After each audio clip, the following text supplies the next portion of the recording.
Insights. I'm your host today, Ellie Edmundson, president of local youth-led organization Pitt County Youth for Justice and Change, in which our goal is to encourage youth involvement in the community through service, activism, leadership, and education, and also for the youth to have a say in the decision-making of Pitt County.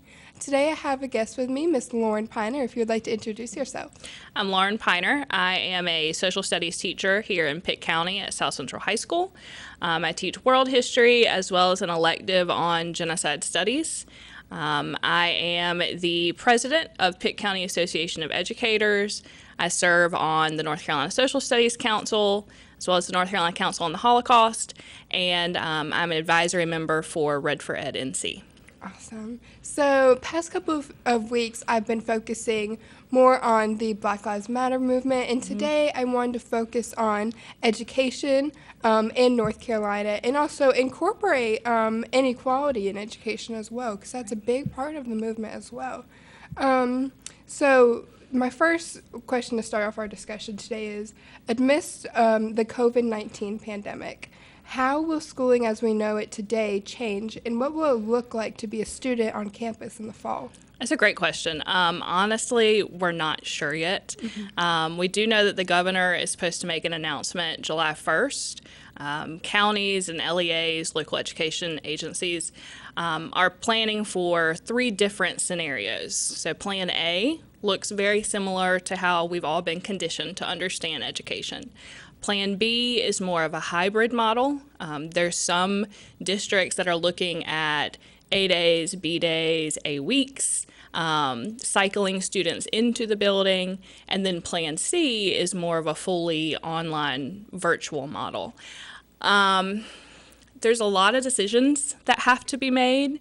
There's a lot of pieces to look at. I think a lot of times, we have so many parents that can't afford necessarily childcare if their students aren't in the building. So how do we make sure that people who are in the building are safe and that everyone's also getting an equitable education? I think we did as well as we could this spring when we were thrown into it with little to no notice. But it's going to be different, and I think we have to realize different's not necessarily bad. It's just a way of reworking and conditioning what we expect. It sounds to me like this is going to be another aspect of school safety almost going into the future, that we're going to incorporate this every day in our classrooms from now on. Right. I think we have a really great opportunity to reimagine what education looks like in the United States. I think we're in a bit of a pickle, a bit of a hard place due to funding cuts the last few years. We don't have full-time school nurses in all of our schools. Our classrooms are overcrowded. So how do you social distance in a classroom that normally has 35, sometimes 40 students that was built for 25 students? And so I think that there's going to have to be a balancing act between getting us more funding, no one likes to hear that, in order to make sure that our students are safe as well as our educators. We need to make sure that our custodians are safe and have the resources they need to sanitize the classrooms. As teachers, we've been buying our own hand sanitizer for years, our own Clorox wipes. So we have to think about funding of those items as well. Now, it sounds like resources and funding is already limited in public education, especially in North Carolina. So how do you think that these changes will affect students, in which do you think that they will still be able to effectively receive an education and succeed in school with these circumstances? From the educators I know and the educational leaders, especially here in Pitt County, we're going to do everything possible to make sure that every child gets what they need. There's been a lot of talk about how are we going to get these kids caught up, the ones that maybe missed out and fell behind this spring. As educators, we meet every single child where they are. When they come into our classroom, that's the beauty of the American education system. I've traveled and studied different education systems. 3 years ago, I was a Teachers for Global Classrooms fellow with the U.S. Department of State and went to India and studied their education system. we're unique in that we take everyone, whether you're on level, whether you're not on level, and we'll get you where you need to be. So it's going to be important and paramount that we look at funding to get every single child what they need, whether that's a device to work at home, whether it's access to internet. We still have places in North Carolina that don't have access to high-speed internet. Making sure that if they're a younger student, that they have a safe place to be if their parents not able to take off from work, if we go to some sort of virtual format. It's going to be interesting, but I don't think anybody has the answers quite yet, because we are entering into unknown territory. Mm-hmm, definitely. So how, as we, as like students, as citizens, as educators, how can we ensure that these changes are made that are necessary? Like you said, with getting high-speed internet everywhere, making sure students have the resources that they need. How can we assure that this happens for our students? Like, where can we go? How can we get our voice out there? The first thing is speaking out. I think shows like this, social media, it has to come from parents and students both. When LEAs put out surveys, I know Pitt County did so several times in the last few months. Answer those surveys. We're looking for your voices. I know Wake County, I believe it was yesterday, did a survey with their parent advisory council on would they prefer A-Day, B-Days or weeks. And they said weeks because it would be easier to get childcare. So we have to have those voices. We have to have those demands made. It's one thing to say we need this, but you have to have that concrete action that goes along with the demand as well. I think Suddenlink here in Pitt County, when we all went virtual in the spring, they had a program to help students that received free and reduced lunch get access. So again, it's those programs like that, shifting away from a total, I hate to say it this way, capitalist consumer society to one of civil society. How are we helping those who maybe need a little bit more help? What can we as a community do to step in? I know a lot of churches did a lot of feeding programs to help with the schools. Again, it comes down to what are we all willing to do to step in and help our students be successful. Mm-hmm. How do you think that your structure of teaching is going to change in the fall? I do a lot of discussion. History itself lends itself well to that format. It's not lecture, sit and get, memorizing facts. That's the old history class is no longer the current history class. So figuring out if we do go to a virtual format, how do I move that interactive discussion online? How do I make sure every student feels that their voice is heard? Also building relationships. Building a relationship with someone on a screen is a lot different than building a relationship with a child that's sitting in my classroom. When you look at our English classes who are studying novels and literature, how do we get those books in the hands of our students? When you're looking at chemistry, biology, how do you do experiments and lab assignments when you're not in the classroom with the resources? So I think we're going to have to shift that as well. I did with my students to prepare them for the AP exam. This year I did a lot of porch drop-offs. So I went to the school, I got the books, dropped them off on their porches, printed off their review packets. So we're still going to be able to get the resources in there, but we have to figure out how to do it in a safe manner, and then also get those resources back because they are limited as well. My world history class that I teach is 9th graders. If we go fully virtual at the beginning, I don't know these students. So first, I'm going to have to spend a lot of time building the relationships, getting them familiar with our platform. Here in Pitt County, we're going to be using fully Canvas to make sure that everyone's on the same platform, everyone knows exactly how to use it. So there's going to be a lot of front loading before we can dive into content. Mm-hmm. And I know South Central has hundreds of students, and that's different from the school that I went to versus the early college high school. So just seeing how teachers and educators are going out and willing to sacrifice their time and sometimes their money as well to make sure that these students, even though they might not be still in the schools, that they are still in our minds. They're still able to have that same connection with their school. And it really shows the bond between educators and students. Yeah, they don't care what you know until they know how much you care. Yes, it's a very nice way to put it. So my last question for this topic is, what is the Pitt County Board of Education deciding on now for our schools, and how can we as citizens influence their decisions and input our concerns and ideas?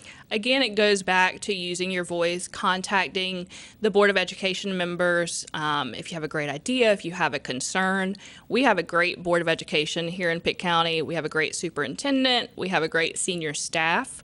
They're very open to teacher voice, teacher input, as well as community and parent input. They want to hear from people.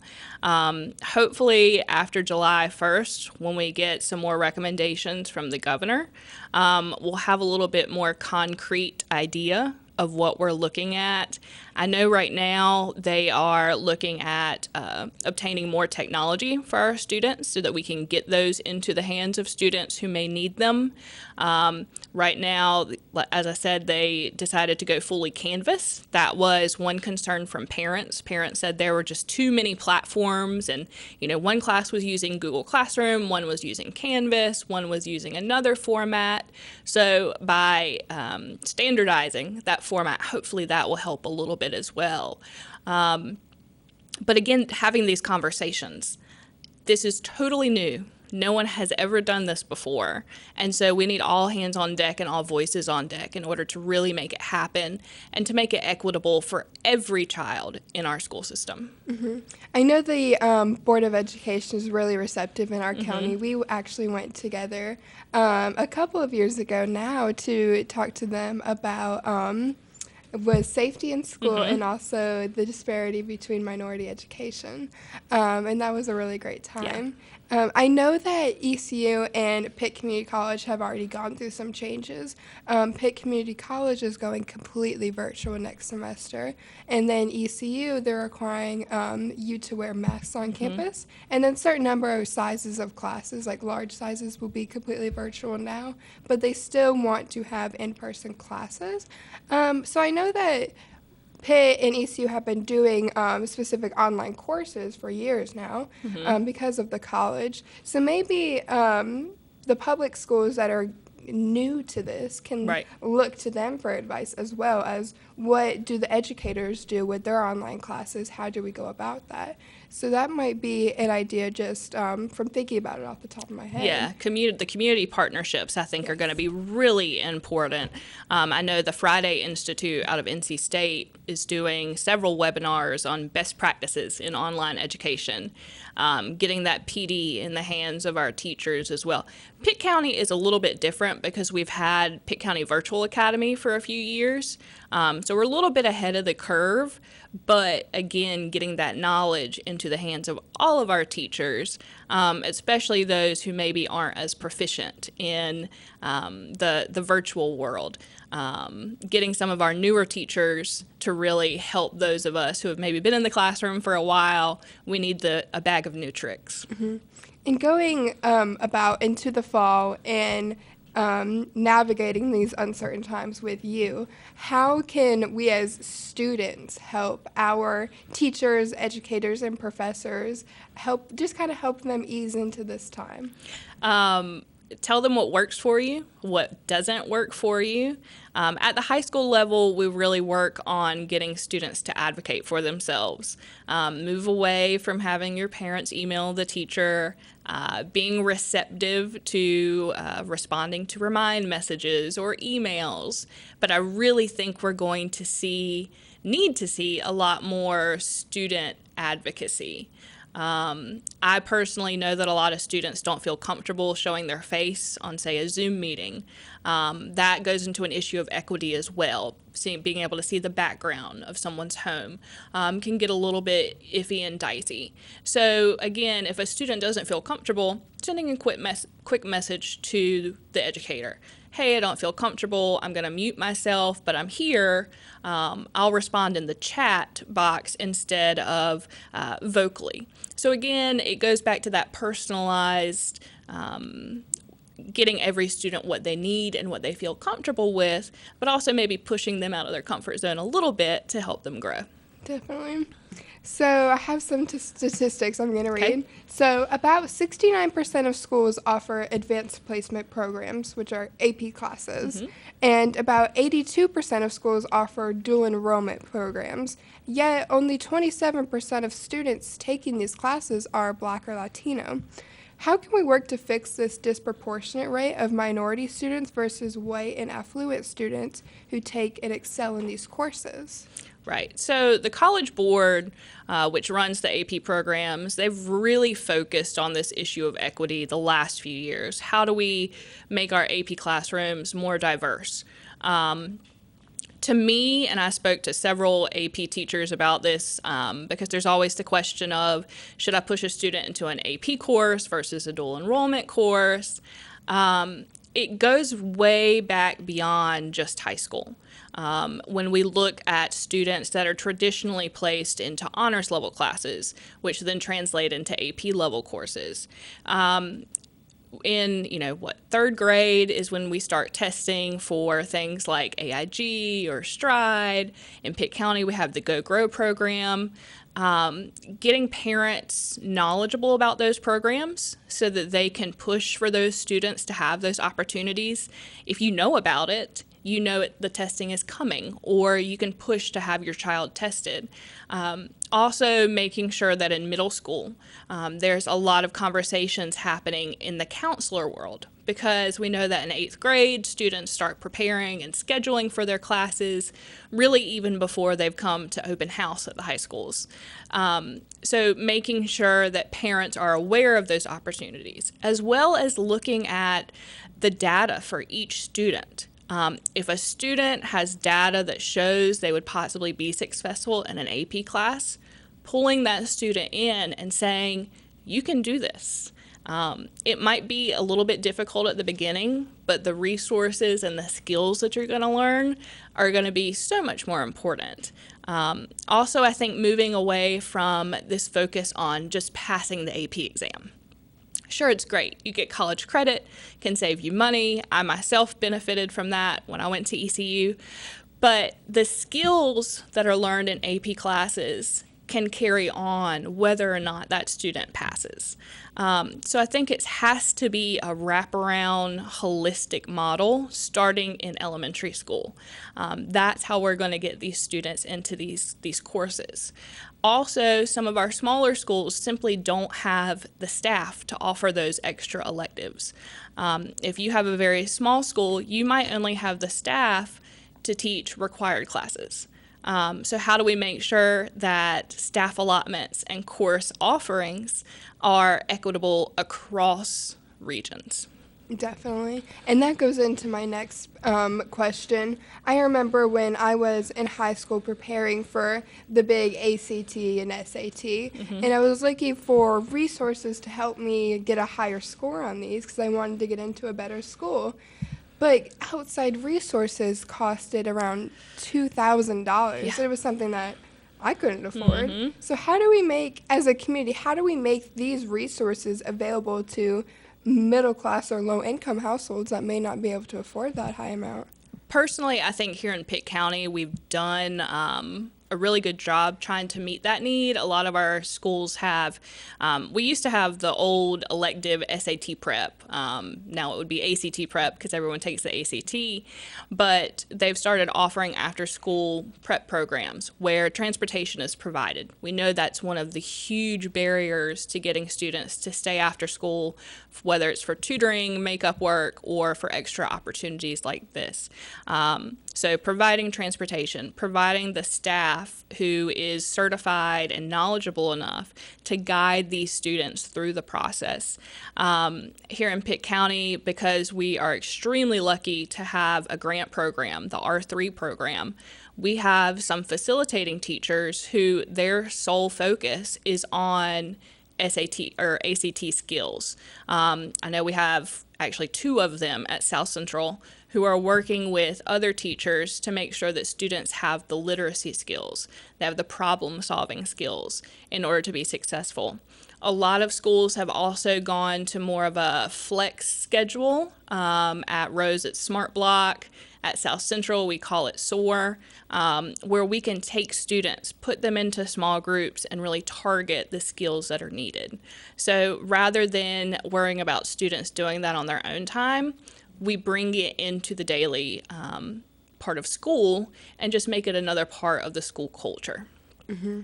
So I went to the early college high school at Pitt Community College, and that was a great program that included classes for dual enrollment between college and high school, which gave me the opportunity to graduate high school with my associate's degree. So I was 2 years ahead of most people my age. But before our show, we were talking about a bill that was talking about passing regarding the early college high schools in North Carolina. Can you tell me about that? Yeah, so the current bill would limit the amount of cooperative, innovative early colleges that are allowed to be approved by the State Board of Education every year. To me, that's problematic because I love the early college model. I think that it is so beneficial for so many of our students. They do require money, as does everything. And we know that funding is always an issue when it comes to public education here in North Carolina in the last 10 years or so.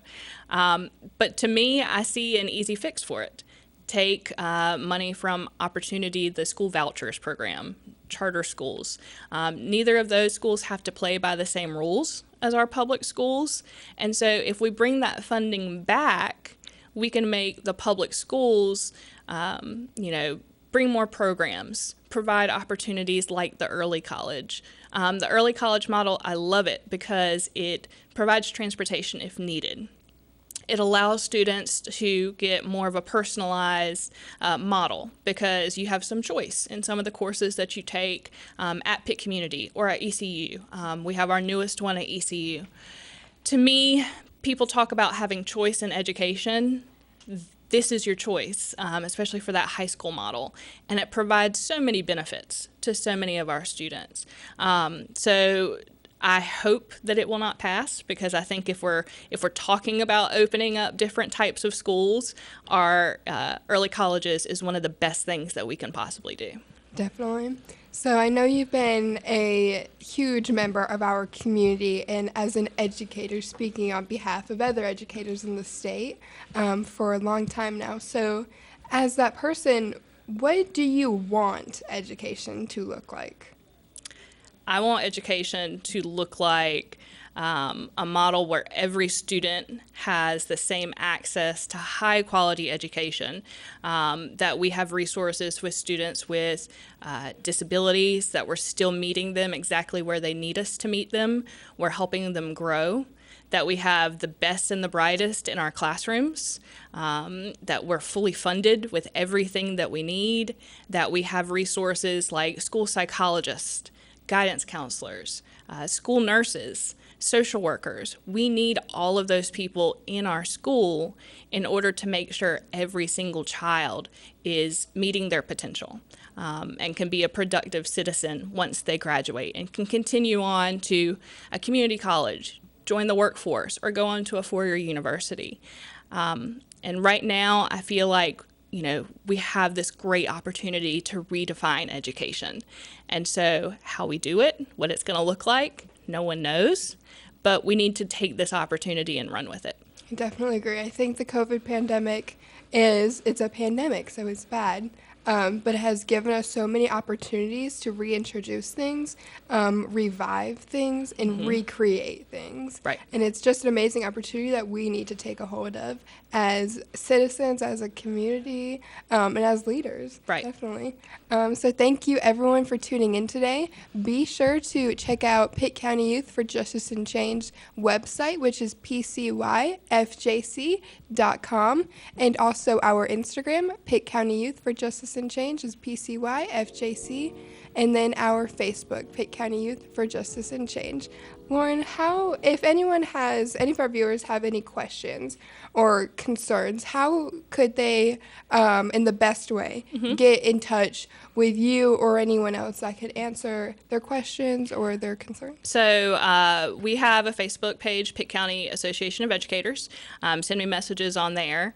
You can also, as always, reach out to your board members, principals, tell them your concerns, your needs, your ideas. We're always looking for new ideas.